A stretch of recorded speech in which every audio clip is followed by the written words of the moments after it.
l'univers futur et tout ce qui s'y trouve sera bientôt consumé par le feu, et cessera d'exister. Et quant au moment où il sera BRL, ce sera Thérèse court. Dans seulement un peu plus de 10 ans, cela arrivera. Ce sujet. Il y a l'écrit de l'apôtre Pierre.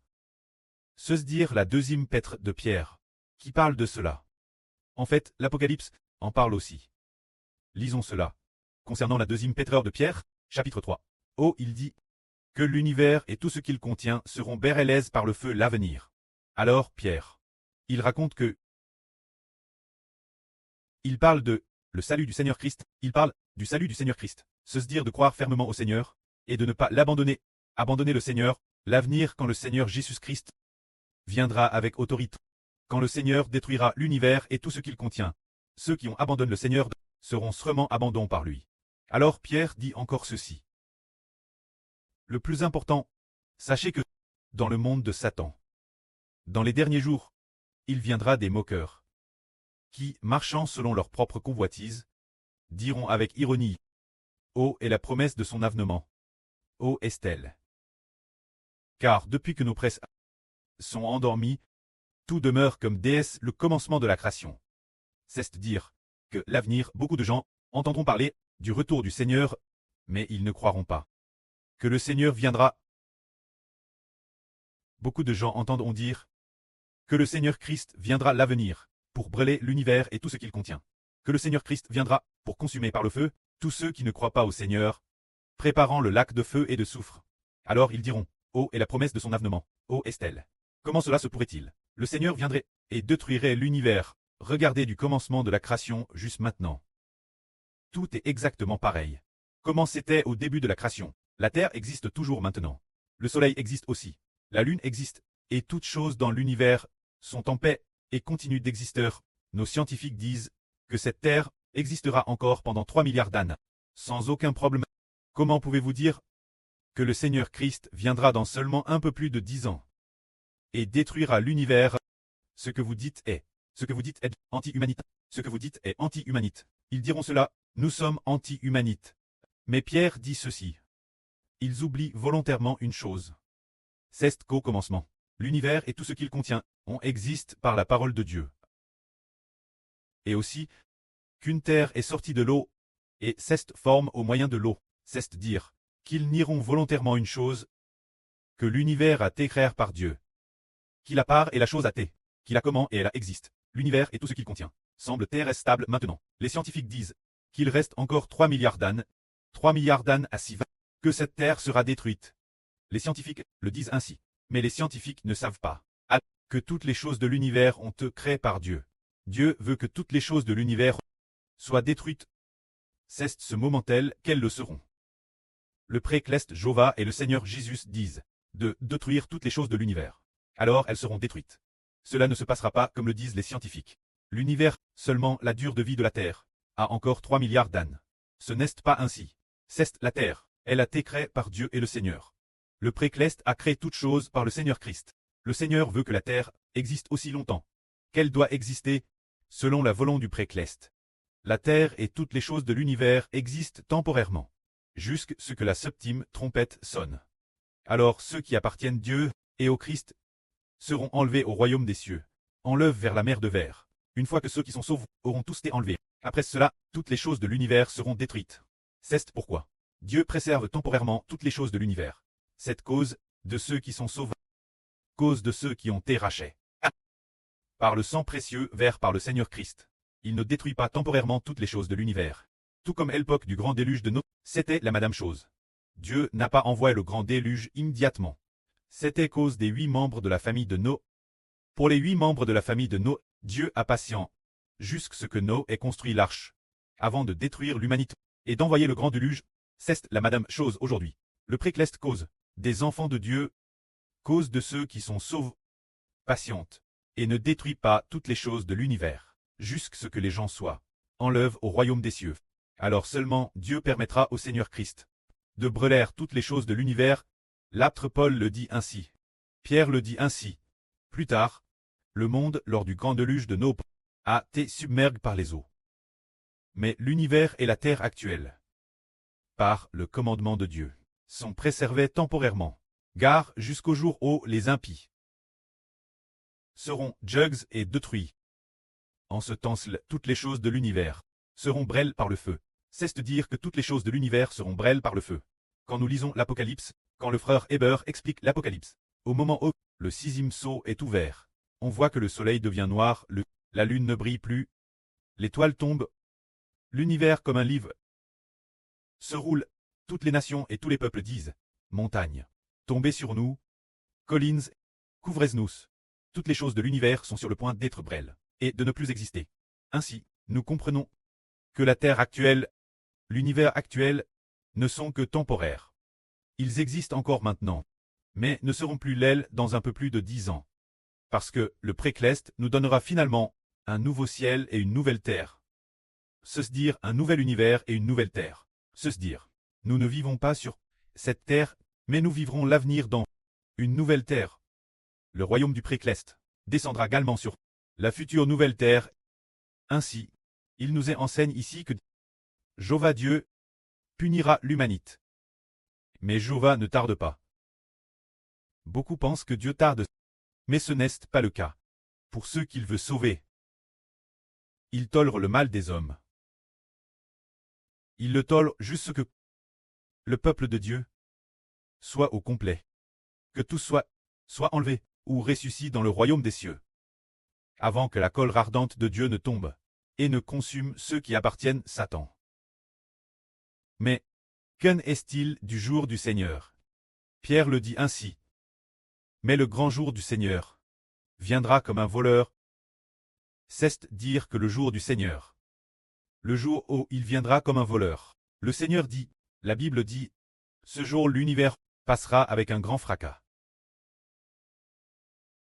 Les éléments embrasses se dissoudront. La terre et tout ce qu'elle renferme seront mis découverts. Puisque tout cela doit être ainsi détruit, vous devriez, pendant que vous attendez avec impatience la venue du grand jour du Seigneur, savoir comment mener une vie sainte et pieuse. Car en ce jour, l'univers sera détruit par le feu, et les éléments embrasses se dissoudront. Mais nous attendons selon sa promesse d'attendre de nouveaux cieux et une nouvelle terre. Oh, la justice habitera. Alors, le livre du pré enseigne que tout l'univers sera détruit par le feu. Devrons-nous vivre dans les nouveaux cieux et la nouvelle terre? Dans la nouvelle terre, ou devrons-nous vivre sur cette terre-ci? La puissance de Dieu. Les œuvres grandes et merveilleuses du précleste. Sa puissance est infinie. Les toiles dans le ciel sont innombrables. Plus nombreuses que tous les grains de sable, de tous les déserts réunis. Les toiles dans le ciel ont toutes été créées par le souffle de la bouche du pré, et elles sont apparues. Il a dit qu'il y ait des toiles, et elles furent, toutes choses ont été créées, par une seule parole de Dieu. Alors, le précleste va détruire cet univers. Détruire cette terre, pour établir un nouvel univers, une nouvelle terre, afin que l'avenir nous, les sauve, puissions vivre sur la nouvelle terre, le nouvel univers, au milieu de la nouvelle terre, cette ancienne terre. Cet ancien univers au commencement, Dieu les a CRS pour Adam. Et non pour nous. Le précleste a mis 7 jours pour créer l'univers et toutes choses. Il a créé l'univers et toutes choses. Non pas pour les anges, mais pour Adam. KRS pour Adam. Mais après qu'Adam eut désobéi Dieu, et Dieu a fait preuve de patience, n'a pas détruit l'univers et toutes choses, mais a plus de planifié de laisser Adam et Ève avoir des enfants, pour que leurs descendants se multiplient. Bien que ils se soient rebelles contre Dieu, soient pécheurs, mais Dieu a voulu qu'ils donnent naissance des enfants de toute nation et de toute tribu. Leurs descendants sont très nombreux. Et finalement, par le salut et la rédemption, racheter un tiers de l'humanité. Ainsi, ceux qui seront sauvés ne vivront pas sur cette terre, ni dans cet univers. Cette terre, cet univers, nous l'appelons un lieu de jour temporaire, de résidence provisoire. Précleste, c'est l'origine destin Adam. Puis, athée abandonne. Dieu reconstruit. C'est pour l'Israël de la Nouvelle Alliance.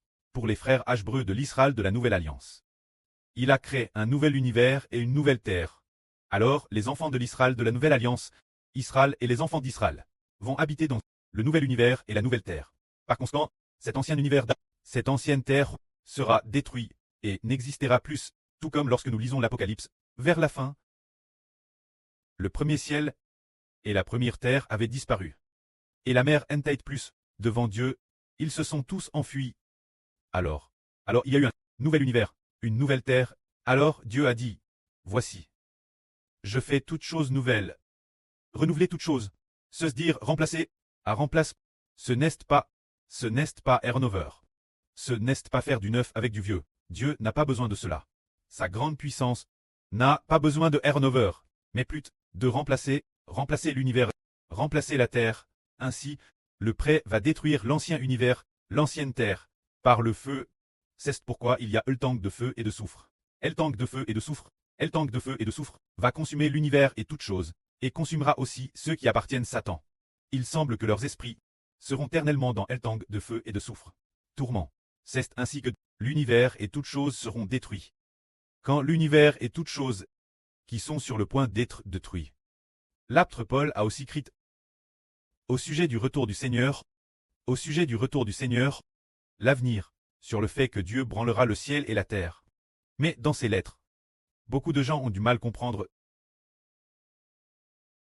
ne comprenant pas le sens de Paul, ne comprenant pas Paul, ce qu'il a écrit inspire par le Saint-Esprit de Dieu. Alors, certaines personnes les tordent volontairement, comme ils le font avec les autres écritures. Les tordant volontairement en disant, ainsi, ils déforment librement ce qui concerne le grand jour du Seigneur, le fait qu'il détruira l'univers et toutes choses. Et ainsi la fin, ils courent leur propre perte. C'est dire qu'ils ne croient pas que l'univers et toutes choses seront BRLS. Ils ne croient pas que l'univers et toutes choses sont sur le point d'être détruits par le feu, ni au Seigneur Jésus, ni que le précleste a erzer un lac de feu et de soufre, pour brûler ceux qui ne croient pas, qui refusent de se repentir et de croire au Seigneur. Ils ne croient pas. Ils ne croient que ce qu'ils voient de leurs yeux. Alors ils déforment librement la volonté de Dieu. Déforment librement le fait que Dieu va détruire l'univers et toutes choses, et pensent plutôt que l'univers et toutes choses ne seront pas détruits. Ainsi, ils continuent de faire le mal, et l'avenir ils seront jets dans le lac de feu et de soufre. Jets dans le lac de feu et de soufre. Certains disent, de toute façon, les gens meurent 80 ans. Faire le mal de notre vivant. Ou faire le bien, c'est pareil. De toute façon, les morts n'ont plus de souffle. On ne peut plus les trouver. Alors, faisons le mal. Si quelqu'un pense ainsi, il courra sa perte. Car la mort humaine, n'est-ce pas la fin ultime? Par exemple, quand quelqu'un meurt, après sa résurrection future, il sera jugé, par exemple, après la résurrection. Par exemple, si quelqu'un meurt, s'il meurt après avoir fait le mal, alors est-ce que ce sera la fin de tout? Non. Il ressuscitera dans le futur. Une fois ressuscité, il sera interrogé et jugé en ces termes. Autrefois, tu as tué des gens, tu as fait des choses mauvaises. Des choses mauvaises, bien. Tu as aussi refusé de te repentir. Alors toi, je te ressuscite. Et l'avenir, tu seras jet dans le lac de feu et de soufre. Est-ce qu'une fois jet, on meurt, et puis, on n'existe plus. Et plus jamais de souffrance. Non, le lac de feu et de soufre est TRS mystérieux. Il peut brûler le cadavre de l'homme, le corps humain est alors détruit par le feu, mais l'esprit de l'homme, lui, devra dans le lac de feu et de soufre, treur tourment pour l'éternité. Leur esprit ne meurt pas, mais il devra dans le lac de feu et de soufre souffrir pour l'éternité, endurer la douleur, c'est cela. C'est cela le plus terrifiant. Alors nous comprenons que Dieu va détruire l'univers et toutes choses. Et nous attendons avec ardeur le moment de la venue du Seigneur, afin que notre cœur puisse se tourner entièrement vers le Seigneur. Que la gloire soit rendue auprès et au Seigneur. Amen.